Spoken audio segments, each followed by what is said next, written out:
को देखिए, उपदेश जो शिष्य को देना चाहिए वो हम दीक्षा के बाद देंगे, पर उससे पहले जो सावधानियां हैं वो हम पहले ही बता देते हैं। सबसे पहली बात, अभी भी अगर किंचित भी चित्त में ये भावना है कि हमको महाराज जी अच्छे लगते हैं, बस इनकी बातें अच्छी लगती हैं, इनकी कथा अच्छी लगती है, हम इनसे इंप्रेस्ड हैं, बस इसलिए हमको दीक्षा लेनी है, तो आप गलत कर रहे हो। नहीं, दीक्षा तब लेनी है जब ये विश्वास चित्त में आ चुका है कि ये कह देंगे वो मेरे लिए पत्थर की लकीर है। ये अगर आज्ञा कर देंगे कि इस नियम का धारण करना है, तो उस नियम को धारण करने में मुझे दूसरी बार विचार नहीं करना पड़ेगा। महाराज जी के आज्ञानुसार किसी भी क्रिया को करने में हमको किंचित कोई दोबारा सोचने की इच्छा नहीं है। जब ये विश्वास प्रगाढ़ हो चुका हो, कथा सुनकर के, भाव सुनकर के, प्रसंग सुनकर के हम प्रिय लगे हों तो बिल्कुल मत लीजिए। ठाकुर जी प्रिय लगे हों तो ही दीक्षा ग्रहण कीजिएगा। मैं हमेशा कथा में इस बात को कहता हूं।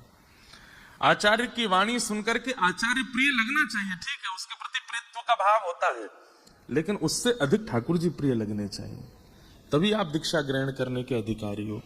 नहीं तो एक बात स्पष्ट मान लीजिएगा, आज दीक्षा लेने के बाद आप जो भी करेंगे पुण्य, उसका फल तो मिलेगा आपको, और जो भी करेंगे पाप, उसका फल मिलेगा हमको।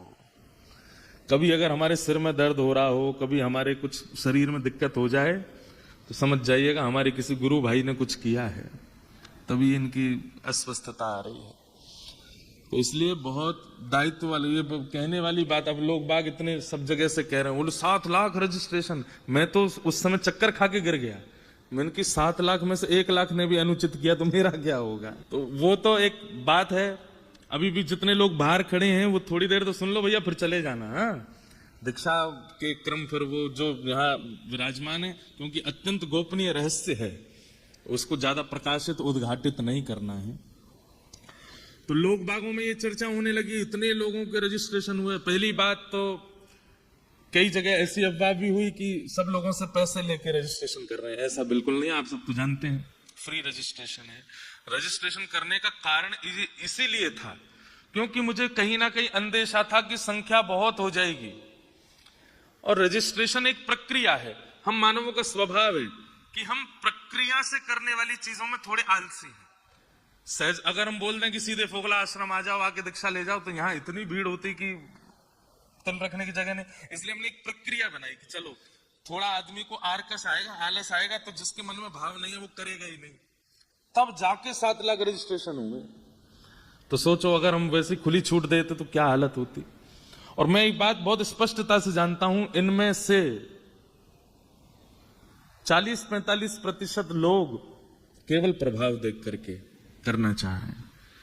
हमारी पुनः पुनः प्रार्थना है आपसे, प्रभाव नहीं। आप गुरु के प्रति समर्पण लाइए, उनके स्वभाव से परिचित होइए। ठाकुर जी प्रिय लगने चाहिए, वाणी से, विचार से, भाव से, कथा से, तो ही ये संबंध उचित होगा।